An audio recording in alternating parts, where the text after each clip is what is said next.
Ada dua jenis gap atau kesenjangan dalam skripsi yang seringkali ditanyakan oleh dosen. Yang pertama adalah gap atau kesenjangan penelitian, research gap. Dan yang kedua adalah gap fenomena atau gap permasalahan penelitian atau yang sering disebut juga sebagai kesenjangan permasalahan penelitian. Nah, bedanya apa? Semoga tidak terbolak-balik. Hari ini saya akan coba jelaskan ke teman-teman. Yang pertama, gap penelitian atau research gap itu tujuannya untuk apa sih?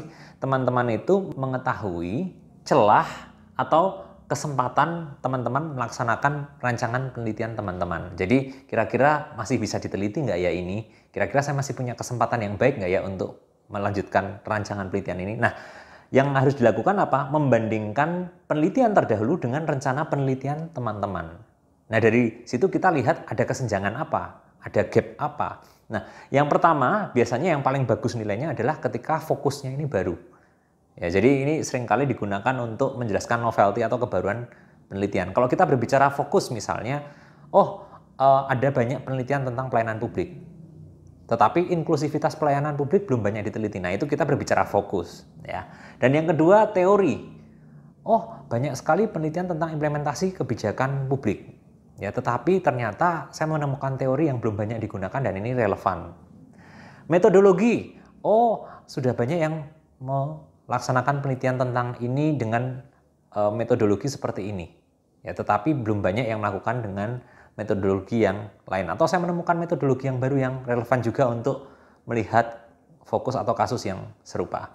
Dan kemudian kasusnya. Nah, kasus ini misalnya kalau kita berbicara di administrasi publik misalnya, pelayanan publik ini sudah banyak dilihat inklusivitas pelayanan di pelayanan administrasi kependudukan. Tetapi untuk pelayanan pelaporan pajak misalnya atau pelayanan yang lain itu belum banyak digunakan. Sehingga saya akan melihat di kasus yang lain. Jadi itu. Dan yang terakhir yang sebenarnya saya masih hindari di kelas yaitu lokasi ya. Jadi lokasi ini kurang kreatif gitu ketika teman-teman itu hanya menggunakan skripsi orang lain dan diganti lokasinya saja. Nah, itu biasanya nilainya paling rendah. Jadi itu ya teman-teman gap penelitian. Sementara itu gap fenomena atau gap permasalahan penelitian atau kesenjangan permasalahan penelitian itu apa sih? Nah, tujuannya apa? Teman-teman itu menemukan masalah atau indikasi masalah yang menjadi landasan teman-teman untuk merancang penelitian. Ya, di sini ada dua hal yang dibandingkan, yaitu kondisi yang normatif atau ideal dan kondisi praktis atau realitanya di lapangan seperti apa. Ya, nah normatif itu apa sih Mas? Ideal ada teori. Ya, teori kan pasti sesuatu yang ideal. Atau misalnya hukum.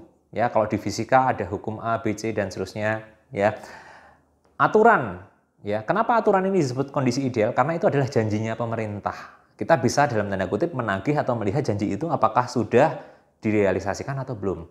Nah, jadi selalu ada kesenjangan itu. Dan pada akhirnya kita menemukan indikasi permasalahan. Saya kasih contoh. Misalnya dalam Undang-Undang Pelayanan Publik disebutkan bahwa prinsip pelayanan publik itu A, B, C, D, E. Itu idealnya. Praktisnya seperti apa? Ternyata di lapangan ada indikasi bahwa prinsip B ini tidak terpenuhi. Buktinya apa?